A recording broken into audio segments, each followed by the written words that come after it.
नमस्कार दोस्तों, मेरा नाम है निशान सक्सेना। मैं सुनाता हूँ कहानियाँ। आइए सुनते हैं आज की कहानी जिसका शीर्षक है अंकुर। आवाज़ है निशान सक्सेना की और लेखिका है श्रीमती कुसुम।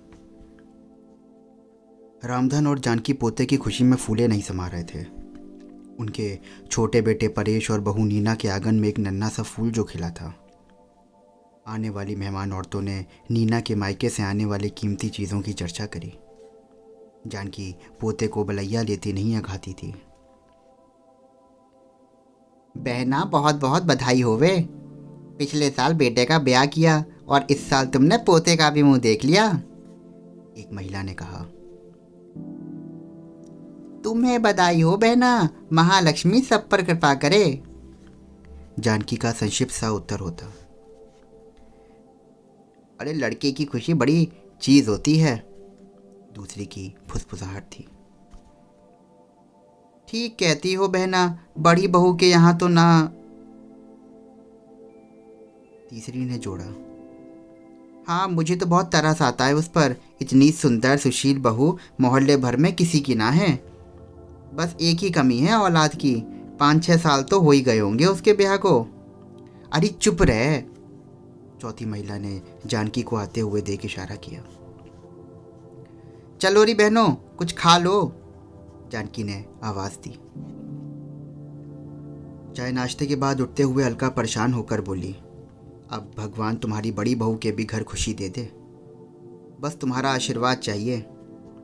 मेरे अरुण और सुनंदा का घर भी बना रहे। तुम्हारा मुंह नसीब वाला हो। जानकी का स्वर नम था। खाने के बाद मेहमान विदा लेते गए। सुनंदा बीच बीच में आकर नीना और बच्चे को देख जाती। अले अले मेरे मुन्ने को नजर ना लग जाए, कहते हुए सुनंदा ने अपनी आंख के काजल से मुन्ने को टीका लगा दिया। अरे भाभी, कुछ नहीं होता इन टीकों से, नीना विरोध करती। सुनंदा उसे चुप करा देती। अच्छा नीना, ठीक है, तेरा पहला बच्चा है, मैं तुझसे नहीं मांगती, पर दूसरा बच्चा तो देगी ना। भाभी, दूसरे का अभी क्या सोचना। एक बात कहूँ तो बुरा ना मानना, रिश्तेदारी में अपना बच्चा देना मुझे पसंद नहीं है। लेना ही है तो किसी अनाथ का ले लो। नीना प्रतिक्रिया की प्रतीक्षा करने लगी।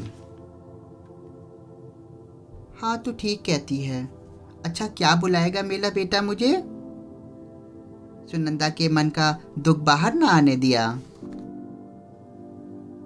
वैसे तो आपको जो अच्छा लगे भाभी। ठीक है, तो बड़ी माँ कह सकता है,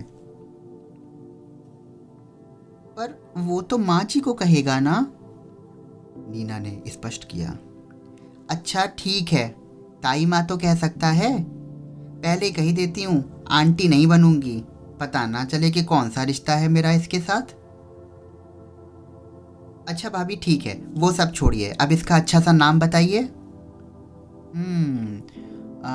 मुझे तो इसका नाम अनमोल अच्छा लग रहा है, क्योंकि है भी तो ये अनमोल सा हमारे लिए। जानकी उन दोनों की बात सुन रही थी और बीच में बोल उठी। हाँ, अच्छा नाम है बहू। इतने सालों बाद घर में खुशी जो आई है तो अनमोल ही हुआ वो भी। मुन्ने को नहलाना, धुलाना, कपड़े पहनाना, खिलाना, सुलाना और सब काम करने में सुनंदा को इतना सुख मिलता था। जानकी जब सुनंदा को काम करते देखती तो कहती कि नीना, तुझे तो जन्म देने की ही तकलीफ हुई, असली काम तो उसको परवरिश का है। और मैं तो कहती हूँ कि मुन्ना सुनंदा की झोली में डाल दे। माँ जी, चाहे कोई कितना भी प्यार दुलार करे, बेटा तो मेरा ही कहलाएगा ना। लाओ भाभी, मैं नहलाती हूँ, आप दूसरा काम देख लो। नीना तुनक गई और बच्चे को सुनंदा से छीन लिया। अरे दूसरे काम हो जाएंगे, पहले इसके संग तो थोड़ा सा समय बिता लेने दे। तू बैठ, मैं सारे काम कर लूंगी। नहीं भाभी, मुन्ने के बिना बहुत खाली खाली सा लगता है। और नीना उसे कमरे में ले गई। सुनंदा सोचने लगी कि मैंने तो अभी इस खालीपन को इतने बरस भोगा है, क्या कुछ पल भी मैं अनमोल के साथ बिताकर अपना दुख नहीं भुला सकती? पलकों की कोरोता का आंसू देख ना ले, सुनंदा वहां से चली गई। माँ जी ने नीना को समझाया, देख बेटी, अगर ईश्वर ने तेरी सुन ली तो उस पर अहंकार ना कर। उधर सुनंदा और अरुण भी उलझ पड़े। अरुण कहता, अरे पगली, कौन सी उम्र चली गई है तेरी, हैं? जब उम्र बीत जाएगी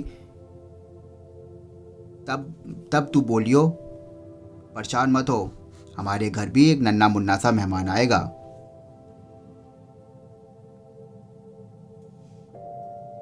तो इसका मतलब है कि जब सब कुछ खत्म हो जाएगा, जब मेरी उम्र निकल जाएगी, तब हम इसके बारे में सोचेंगे। ओफो, तो तुम मुझे बताओ बच्चे कि तुम मुझसे क्या शिकायत रखती हो। ऐसा क्या है जो तुम मुझसे चाहती हो? नहीं अरुण, शिकायत मुझे तुमसे नहीं है, शिकायत मुझे अपनी तकदीर से है। तो सुनंदा, तकदीर से नहीं लड़ा जा सकता, सिर्फ समझौता किए जा सकते हैं। और हालात तो हालात होते हैं। अरुण उसे समझाता, उसे बहलाता, पर वो आज अपने ही दुख में थी। तुम नहीं समझते हो, मुझे नफरत हो गई है अपने आप से। मुझसे नहीं सुना जाता है लोगों के ताने। हर वक्त मेरे को बांझ होने का कलंक सहना पड़ता है। पता नहीं अरुण, तुम भी क्यों नहीं समझते हो मेरी बातों को। अरे आदमी शादी करता है तो इसीलिए करता है ना कि बच्चे होंगे, हम आगे बढ़ेंगे, हम दुनिया की और खुशियां देखेंगे। पर हमारे पास तो कुछ भी नहीं है अरुण। अच्छा ठीक है, ये बात गलत है। आदमी शादी करता है सुख के लिए, बच्चे तो उस सुख से जुड़ी एक कड़ी भर हैं। अच्छा ठीक है, जाओ, मुझे तुमसे कोई बहस नहीं कर देती। और जाओ, जाकर दूसरी शादी कर लो जो तुमको बच्चा दे सके। अच्छा, और अगर उससे भी बच्चा ना हुआ तो क्या सौत को सह सकोगी? अरुण बात को मजाक में उड़ा देता। सुनंदा जानती थी कि अरुण उसकी बातों को चाहे लाख नज़रअंदाज करे, लोग तो उनसे ये मनवाने पर तुले हैं कि बच्चे के बिना वो अधूरे हैं। जब दवा दुआ काम ना करे तो क्या करें? कुदरत के रंग भी निराले हैं। जो कभी उसका धन्यवाद नहीं करते, उन्हें अपनी नेमतों से निहाल कर देती है, और जो हर समय उसे याद करते हैं, उन्हें कितना तड़पाती है। अरुण का सुनंदा को बहलाने का तरीका भी विचित्र है। देखो सोनू, भगवान हमसे प्रसन्न है। भाई देखो, हम उसे याद रखें इसलिए उसने अभाव हमारे जीवन में दे दिया है। अरे बच्चे तो हमारे पूर्ण जन्म के लेनदार होते हैं। हम किस्मत वाले हैं कि आगे के लिए हमारे सर पे कोई कर्ज नहीं है। अरुण, भूले से भी ना ये बातें बाहर ना करना, वरना लोग तुम्हें पागल कहने लगेंगे। सुनंदा उसे चुप करा देती। सुनंदा को अच्छा लगा ये सुनकर के नीना फिर से माँ बनने वाली है, लेकिन नीना इतनी जल्दी दूसरा बच्चा नहीं चाहती थी, इसलिए एबॉर्ट कराना चाहती थी। सुनंदा ने उसे समझाया, अरे 3 औरतें हैं घर में, तू चिंता मत कर, हर फिक्र हमको दे दे, हम संभाल लेंगे। नीना मान गई। सुनंदा ने पूरा समय उसकी देखभाल की। दूसरी बेटे का नाम रखा गया अनुपम। 3 साल के 2 नन्हे मुन्ने फूल नीना की झोली में थे। अनमोल की तरफ से वह कुछ लापरवाह हो गई। वह तो ताई माँ का प्यारा था। अरुण भी घोड़ा घोड़ा और लुका छिपी में उसके साथ बच्चा बन जाता। देर हो जाती तो नीना आवाज़ देती, चलो अनु, अब सो जाओ। तो अनमोल ताई माँ के आंचल में छिप जाता। नीना को शिकायत थी कि भाभी आप इसे बिगाड़ रही हैं। वो उसका हाथ पकड़ती हुई घसीटते ले जाती। अनमोल रो रो कर ताई माँ चिल्लाता रहता। माँ बनकर कितना सम्मान पा लेती है औरत।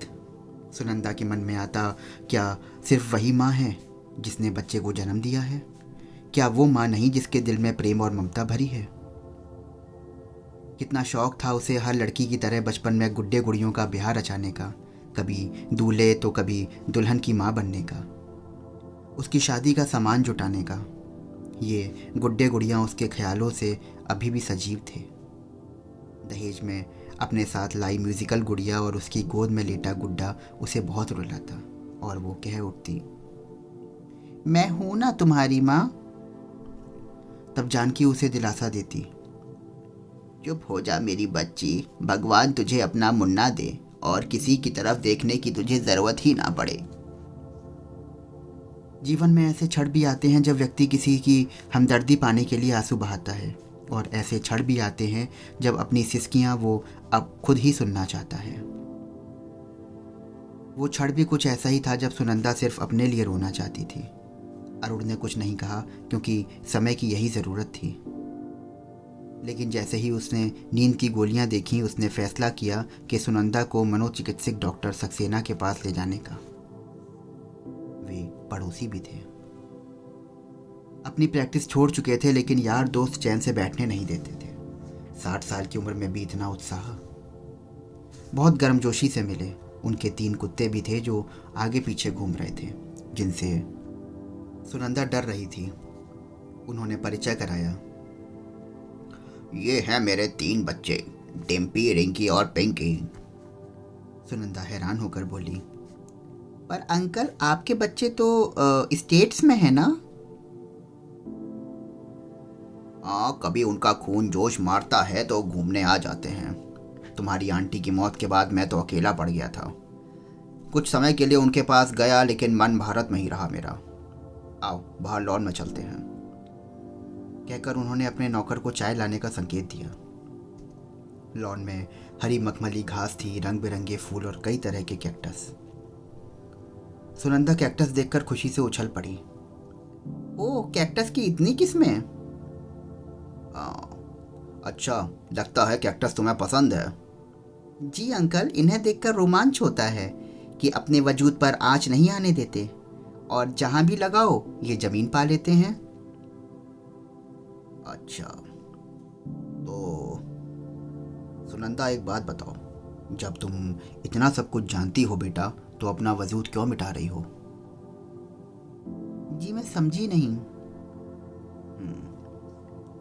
तुम समझी नहीं या तुम समझना चाहती नहीं हो?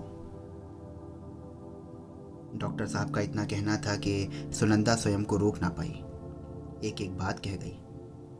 डॉक्टर साहब का सपाट सा उत्तर था, मैं तुमसे हमदर्दी जताने के पक्ष में नहीं हूँ, लेकिन हाँ इतना ज़रूर कहूँगा कि भाग्यशाली हो तुम। ना हुए का सब्र तो है, होने को तो फिर ना रहने का दुख कितना झेलना आसान ना है। मैं तुम्हें अपनी कहानी सुनाता हूँ बेटा। कहने को मेरे 3 बेटे हैं। बड़े बेटे की पढ़ाई में लाखों लगाए, और जब उसे वेतन मिला तो 1000 रुपये 10 बार गिनकर उसने मुझे दिए थे। और मैं था कि उनके पैरों में अपना पूरा वेतन रख देता था। और जब मैं कभी उनकी माँ से ये बात कहता था तो वो मेरे को एक छोटा सा जवाब देते थे कि मुझे ये चोचले नहीं पसंद। दूसरे बेटे ने भी हमें हमारे फ़र्ज़ याद दिलाए कि हमने जो किया वो हमारा फ़र्ज़ था। तीसरा अमेरिका चला गया और वहीं उसने शादी कर ली। धीरे धीरे उसने अपने दोनों भाइयों को भी वहीं बुला लिया। लेकिन अंकल, इस दिल को चैन सुकून कैसे मिले? बेटी, सबके पास सब कुछ नहीं होता। उन बच्चों पर अपनी माता और करुणा बरसाओ जो माता पिता के बिना जी रहे हैं। अरे अच्छी बात है कि तुम्हारे घर के लोग भी तुम्हारे साथ हैं। हम जिसे भी खुद को जोड़ते हैं वो घर का हमारा अपना हो जाता है। ये घास, ये फूल, ये डिम्पी, ये रिंकी और ये पिंकी, सब पर प्रेम बरसाओ। अरे अपने बच्चे और परिवारों की चिंता तो जानवर भी कर लेते हैं बेटा, और माँ बनकर सब पर ममता बरसाना बहुत बड़ी बात है। अच्छा मुझे एक बात बता, तूने अफलातून का नाम सुना है? अफलातून की सोच इतनी ऊंची थी कि व्यवहार में नहीं लाई जा सकती, और उनके इसी सोच के कारण लोग उनको अफलातूनी कहते थे। इसलिए जो बात उसने सबसे पहले कहा था कि बच्चे जन्म के बाद राज्य को सौंप दिए जाएं, किसी बच्चे पर माँ बाप की मुहर नहीं होगी। दूसरे शब्दों में अगर हम कहें तो बच्चे सभी के होंगे। बेटा, रस्में दुनिया की तो बात छोड़ दो, जो है उसे, जो नहीं है उस पर कुर्बान मत करो। अपनी ममता को विस्तार दो। ये गोलियां तो इस जीवन का समाप्त कर देंगी, जबकि ज़िंदगी इतनी सस्ती नहीं है बेटी। उसकी कुदरत में दखल देने का तुम्हें कोई हक नहीं है। आज हर दुख में, हर जड़ में मैं और मेरा है। देखा जाए तो कुछ भी किसी का भी नहीं है। डॉक्टर साहब की बात समाप्त होने तक पता ही नहीं क्यों आज सुनंदा का मन चाह रहा था कि सारे डॉक्टरी परीक्षणों को एक तरफ रख दे। जीवन में जीने और जानने योग्य बहुत कुछ है। सब्र तो अपने से ज़्यादा दुखी होकर देखने में आता है। फिर वही से आशा की किरण उगती है, वही किरण जीवन में उजाला भरती है। औलाद का होना और ना होना या सब कुछ कर्मों के वश में है। औलाद का ना होना दुनिया से भी बेगाना बना देता है, अपनी नज़रों से औरत को गिरा देता है, क्योंकि वो सबके जैसी नहीं होती। जब समाज व्यंग्यबाण चलाता है और निराशा के अंधेरे में अगर पति का साथ मिल जाता है तो उसे संबल मिलता है। हमारे प्राचीन ग्रंथ भी तो कहते हैं, संतान ना हो तो पेड़ लगवाओ और कुएं खुदवाओ। पीछे से अरुण को आते देख डॉक्टर साहब ने मुस्कुराते हुए पूछा, क्या तुमने सुनंदा के चेहरे पर कभी ऐसी चमक देखी है? और डॉक्टर साहब, ये चमक अगर धोखा नहीं है तो मुझे आपका धन्यवाद कहना चाहिए। सुनंदा ने अरुण के बाल विकास संस्था किलकारी में चलने का आग्रह किया और उन बच्चों के साथ कुछ पल बिताने के लिए जिनका अपना कोई ना था। कौन जाने उन्हीं में से कोई एक कल सुनंदा के आंगन में भी खेल रहा हो। लौटते हुए अरुण ने पूछा, अब तो अपने बच्चे के लिए जिद नहीं करोगी? तो सुनंदा का उत्तर था, नहीं, कभी नहीं। मैं बांझ नहीं हूँ, क्योंकि प्रेम और ममता का अंकुर तो मुझ में जीवित है। मैं कभी इस अनुभूति को मरने नहीं दूंगी। ये सारे बच्चे मेरे अपने ही तो हैं। सुनंदा और अरुण प्रसन्न और संतुष्ट थे, माता पिता बनने के अनुभव से पूर्णतः संतुष्ट। तो दोस्तों, ये थी आज की कहानी। आशा करता हूँ कि आपको ये कहानी पसंद आई होगी। रोज़ कहानियाँ सुनने के लिए मेरे चैनल को सब्सक्राइब करिए, फॉलो करिए और मेरे साथ जुड़े रहिए। फिर मिलता हूँ नई कहानी के साथ में। तब तक के लिए शुक्रिया।